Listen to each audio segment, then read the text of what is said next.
Hello, thank you for joining us on this week's Market Carver. My name is Andrew Thrasher. I'm the portfolio manager and chartered market technician at Financial Enhancement Group. I am lucky to be joined by Zach, our senior analyst, while Adam is out this week. We have two really important topics to discuss with you on this Market Carver. The first one, I'll be talking about answering a question that we often get as we get closer and closer to the election about how to structure a portfolio. Are there any investment insights on who is in the White House? Then Zach is going to be diving into another topic that we get asked a lot about, looking at the national debt and looking at it from maybe an angle that you may not have looked at it before.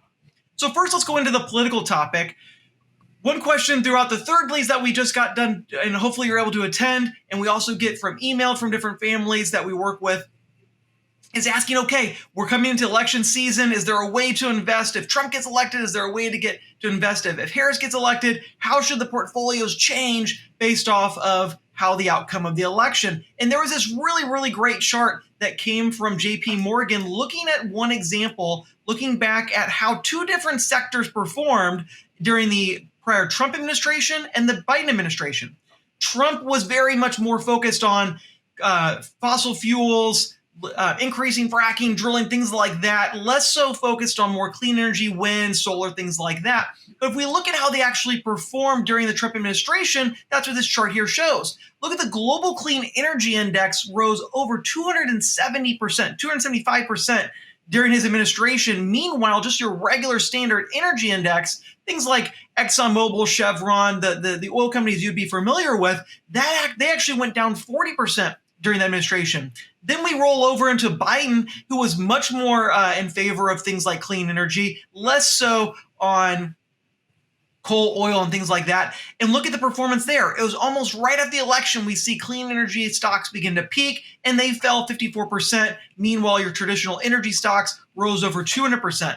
We use this as an example to show that there's much more going on in the financial markets than who's in the White House and what may be policies and initiatives that they're promoting or trying to push through Congress. We want to evaluate the companies on themselves, looking at sectors and looking really at the supply and demand of the market to get a better grasp on where to seek out investment opportunities, not simply looking at the policy initiatives of one single administration. Well, we realize this is just one example. We think it gave a very clear idea to the belief that we're not as concerned with what's going on in the White House as we are really with what's going on in the financial markets.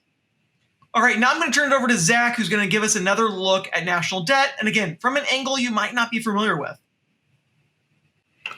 Yes, we wanted to take just a moment here to talk about national debt. The growth in our national debt is a conversation that receives a lot of media attention. It captures a lot of headlines, particularly in seasons like the one that we're in with an election coming right around the corner. And these are important conversations to have. So we thought we would add some context that we feel is valuable to those conversations. The chart here on the screen is dated back to the late 1980s. You can see the red line there on the bottom is the growth in the U.S. national debt, which you can see has ticked up pretty significantly over the past 30 or 40 years. But I want to draw your attention to the black line on the top, which is the growth in household wealth or personal wealth. And then the difference, household wealth minus national debt being the blue there. And the reason we feel this context is important is that the growth in household wealth far outpacing the growth in national debt, that net effect or the blue line that you're seeing is oftentimes the piece that is most impactful and most felt by the average American household. And so as these conversations continue to happen over the coming months, and certainly far beyond that, we thought that this was a valuable piece of data to be able to tuck in your back pocket. Thank you, Zach. So these are two topics we're always trying to answer the questions that you, the families that we serve and are so fortunate to serve, ask, and we also think are really important for you to be aware of, especially as we know what's coming out of the news and what's inundating maybe your social media feeds, and we try to parse through that, really show you the data and the facts, and cut through all the bias and opinions.